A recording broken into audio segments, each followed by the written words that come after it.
Hello and welcome to Nerdy Ducky, where I take you through various GCSE and A-level humanities topics. Today we're going to look at epidemics from the medieval to the modern era for OCR's People's Health topic. So our first epidemic is the Black Death in the medieval era. This started in 1348 after it came to England through trade routes from Asia when infected rats came off the boats coming from there. There are a few different types of plague. Bubonic, which most people are familiar with, it caused buboes, fever, and most people died in about a week. Septicemic, when the disease infected the bloodstream, it caused symptoms like bleeding, diarrhea, etc. And then the pneumonic plague, when it infected the lungs, it caused things like trouble breathing and coughing up blood. This was the rarest and deadliest form. Now, some beliefs held at the time about the causes of the plague included punishment from God, unusual planetary movements, miasma, and humors being out of balance. As you can see, these were mostly religion or superstition based, as science was not particularly valued in Britain at the time. Because of this, most responses to the Black Death weren't very effective. Some examples of treatments people tried include tying frogs or chickens to buboes to draw out the disease, and bloodletting, which actually ended up killing them faster as it just weakened them even more. As you can see, these treatments really have little to no scientific basis and were largely superstition. There were also various ways people tried to protect themselves from infection. The rich typically fled from towns to the countryside in an attempt to find cleaner air, and flagellants travelled from town to town whipping themselves to beg for God's forgiveness. However, both of these responses actually often spread the disease further as travellers brought the plague to areas that hadn't previously had it. Other responses included householders kicking out lodgers and shutting themselves away in their homes to keep the disease out. This was probably the most effective response, as we know isolation can be an effective way to limit disease's spread. But considering the conditions most people lived in and the fact that it wasn't a response adopted by everyone, it wasn't perfect. The church, of course, encouraged confession and extra prayers to gain God's forgiveness, as again, many people believed that religion was the most important thing. And finally, many people burned rosemary and other herbs in an attempt to purify the air in their homes, linking to the belief in miasma. If they couldn't smell the disease, it couldn't hurt them, at least in their eyes. Now, here are some practice questions. Pause the video and try them for yourself. You can even write them in the comments if you would like to. Now, our next epidemic is the Great Plague of the early modern era. Now, this is the same disease as before, and there were many outbreaks throughout the entire period. But the main one we tend to call the Great Plague is the outbreak in London in 1665, which was finally ended by the Great Fire of London the following year. Because it's the same disease, it's extra important to think about our second order concepts of change and continuity. So, things that stayed largely the same from the medieval to the early modern period in terms of the plague include the belief in God and religious responses, miasma theory and responses involving the use of smells like flowers, herbs, and tobacco, the rich fleeing to the countryside, and the general avoidance of affected people. However, some things that changed in the early modern period is the increasing acceptance of burgeoning science. So people started to realize that contact with infected people and their belongings could spread the disease, which also helped lead to the iconic look of the plague doctors who appeared in this era. Plague doctors were covered head to toe in leather, including the bird beak masks, which they often stuff with flowers like posies to fight miasma. This idea of posies actually led to the creation of the Ring Around the Roses nursery rhyme. Now, for our responses, we can start dividing them into national and local responses. There were several national laws enacted throughout this period, including the 1518 orders from Henry VIII, which ordered victims in London to be isolated in their homes for 40 days and identified by straw hung in the windows and a white stick carried in public by anyone from the household. Several other areas followed this example, with some also setting up pest houses outside of city walls to keep the infected separate. However, these rules were not enforced nationwide, so the impact was limited. The 1578 Plague Orders by Elizabeth I were a list of 17 orders which were enforced by the local justices of the peace and were printed for the public to see. These orders included people being appointed to record the spread of the disease, financial support for the sick, burning tar to clear bad smells, special prayers, burning the clothing and bedding of victims, and isolating infected individuals and their entire households for 6 weeks, which was enforced by watchmen. This was criticized at the time, but as we've all experienced with COVID, no matter how much people complain, it was relatively effective. Then the 1604 Plague Act by James I was largely the same as the 1578 orders, but increased the financial help for the sick and expanded the powers of watchmen, with harsh sanctions, including hanging, being put in place for people breaking isolation. Local government responses could vary, and these are just a few examples, so I encourage you to do your own research if you're interested. Some responses included Yarmouth banning pigs, dogs, and cats from infected streets so they couldn't spread it elsewhere. Cambridge only allowing outsiders in if they had a certificate of health, and many towns creating bills of mortality to record plague deaths. A response I personally find fascinating is that of Eyam, a small village near Sheffield. When they realised their village was infected, they quarantined themselves completely to prevent it from spreading to Sheffield, which had a far larger population. In the process, 75% of Eyam died, but Sheffield was protected. Here's some more practice questions. Again, pause and have a go in the comments or just for yourself. Next is cholera in the industrial era. There were 4 main outbreaks you need to know about: 1831, 1848, 1854, and 1865. Obviously, we've got a lot of dates in this topic, so generally, if you can't remember the exact year but can remember the decade, that's better than nothing. This again is thought to have come over on trade routes and was spread through infected water.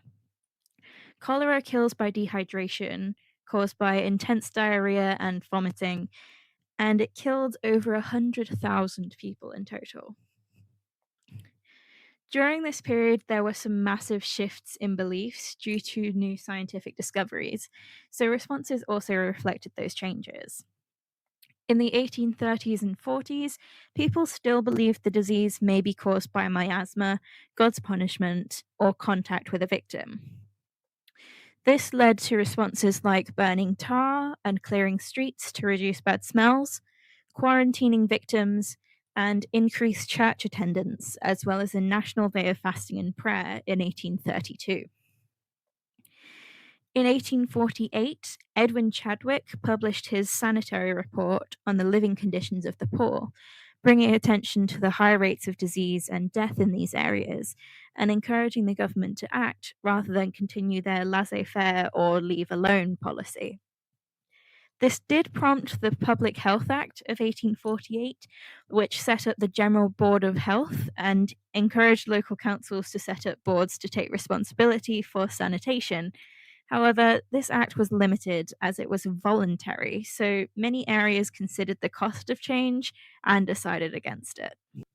In 1854, Dr. John Snow discovered that cholera was caused by infected water by mapping cases near his office in Soho and finding out that all those infected drank from the same water pump on Broad Street, and confirmed his theory by removing the handle on the pump so it was unusable, after which the cases stopped. However, his theory was not widely accepted at this point, and the government continued its laissez faire attitude, even disbanding the General Board of Health in 1858. Finally, by the 1865 outbreak, Snow's theory was accepted, helped by Louis Pasteur's germ theory in 1861. This very clearly shows the impact of scientific development in this period. In 1866, the Sanitary Act was passed, which made local councils responsible for sewers, water supply, and street cleaning. While the fact that the outbreak happened helped further demonstrate the severity of this responsibility, as the London Water Company accidentally caused it by polluting the water supply with sewage from an infected area. Joseph Bazalgette's sewer system in London, which opened in 1865, was also a significant development, as it revolutionized public health, and parts of it are still used today alongside more modern sewers. Once again, we've got some practice questions. Pause and have a go. Our next and first epidemic of the modern period is the Spanish flu. Fun fact, the reason it's called Spanish is because Spain was the first country to report on it truthfully, as other countries were worried about looking weak during wartime, as the first outbreaks were during the First World War. Now, it was originally a bird flu which infected humans and initially spread through the trenches due to their packed conditions. There were three main waves, the first being in spring and early summer of 1918, the second and worst being in winter of 1918, and the third being in spring of 1919. The second wave was likely worse because it happened around the end of the war, when soldiers were coming home from the trenches and bringing the disease with them, and people were gathering for armistice celebrations, which allowed the disease to spread more. The disease started like a normal flu, but rapidly developed into pneumonia, causing blue skin, bleeding, and coughing up blood. The rapid progression of the disease made it extra terrifying, as people could die within just hours of showing symptoms. It killed over 20 million people globally and over 200,000 in the UK alone. To put that into perspective, 1918 was the first year on record that the British death rate exceeded the birth rate. One of the main national responses was the distribution of the public information film Dr. Wise, which gave information on how to stay safe. This advice included keeping fit, wearing masks around flu patients, ventilating rooms, keeping workplaces clean, using handkerchiefs when coughing, and staying at home if you had symptoms. Of course, this will all seem quite familiar to you as we were given most of the same advice during COVID. Now, this film was quite effective, as 20 million people were going to the cinemas every week at this time, so it reached a wide audience, and it showed the number of deaths to shock people into following the rules. However, it wasn't distributed until 1919, so it was too late to make an impact on the first two waves. There was also no nationwide lockdown like there was for COVID, so the disease was largely allowed to spread freely. One positive response, however, was that the epidemic prompted the creation of the Ministry of Health in 1919, so the government could respond better in future. Because of this general lack of central guidance, local responses varied widely. One important case study is Manchester, where the medical officer Dr. James Niven worked hard to limit the spread of the disease by publishing a pamphlet called Spit Kills to give hygiene advice and convincing the reluctant council to close businesses and schools. Because of this, Manchester's death rate was significantly lower than cities of comparable size like Glasgow and London.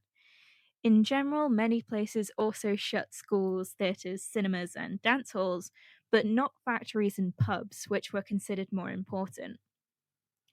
Some areas also disinfected public transport, and any cinemas showing the Dr. Wise film disinfected the theatres between each showing. However, in most places, Armistice Day celebrations went ahead, creating large crowds where disease could spread easily. Additionally, the press could be unhelpful, with the Manchester Guardian complaining about women wearing ugly masks, and the News of the World advising people to eat porridge to protect themselves.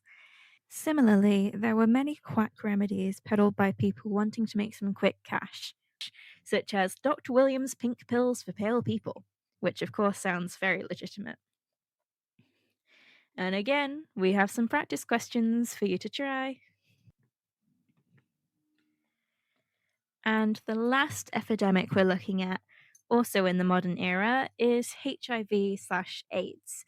This epidemic is actually considered to still be ongoing, especially in poorer areas of the world. It was first officially diagnosed in 1981 in California, but cases were observed before that, so we're generally looking at the late 70s and early 80s as a start date. HIV stands for Human Immunodeficiency Virus, and it's spread through bodily fluids like blood, saliva, and semen. AIDS stands for Acquired Immune Deficiency Syndrome. This is when the virus progresses and attacks the immune system, which leaves the patient extremely vulnerable to diseases, which is why a lot of people with AIDS actually die from things like pneumonia, because their immune system can no longer cope against common illnesses. Making this even more difficult is that it's often asymptomatic, so many people may not even know they have it until it's too late. The peak of the AIDS crisis in the UK was in 1994, with 1,500 deaths in that year alone. And by 1995, 25,000 people had been diagnosed with AIDS, and 8,500 had died in the UK alone. It's estimated that around 44 million people have died globally from AIDS related illnesses since 1981. General responses to the AIDS epidemic can be grouped into three phases. The first one of these phases occurred in the early 80s, when the general response was ignorance. At this time, most people believed it only affected gay men and drug users, with it even being nicknamed the gay plague. Because of this, there was reluctance to fund research and treatment, as these groups were generally disliked. Magistrates had the power to detain aged patients in hospitals, which spread the false fear that it could be spread through contact, a misunderstanding that the media generally furthered. This led to some emergency service providers refusing to give life saving treatment and parents pulling children out of classes with infected children for fear of being infected through contact. One of the few attempting to combat this stigma was the Terence Higgins Trust, a charity named after one of the first Brits to die of AIDS, which spread awareness and continues to do so. The second phase, taking place in the late 80s and early 90s, featured increasing understanding and awareness. This was largely kicked off by the Don't Die of Ignorance campaign in 1986, which involved TV ads and pamphlets distributed throughout the UK, explaining how the virus really spread and how to stay safe. This campaign was largely successful as it effectively raised awareness and reduced the spread of HIV, but some people criticized it as too scary, which I'll admit isn't entirely unfounded. I'll link the clip in the description for you to watch. Also, during this period, the government started funding free HIV testing and screening donated blood, and charities provided clean needles to drug users so the disease wouldn't spread through reusing needles. An important turning point in public perception happened in 1987 when Princess Diana publicly hugged and shook hands with AIDS patients with no gloves, demonstrating that it couldn't be passed on by touch. She also opened the UK's first AIDS unit in Middlesex Hospital. The last phase is characterized by widespread acceptance from the late 90s onward. At this point, there was more general acceptance and resources for AIDS patients, particularly with antiretroviral treatment being developed in 1996 with government funding. These drugs help patients manage HIV and prevent it becoming AIDS. However, following this widespread acceptance, the government began relaxing its information campaigns. So now people tend to be far less aware of HIV and AIDS, to the point that it's estimated that over 5 million people are currently living with HIV without even knowing. One last time, pause and have a go at these questions. And thanks for watching this video. I hope you found it useful. Please feel free to put any questions or practice answers in the comments. And if there's any topics you would like a video on, let me know and I'll see what I can do.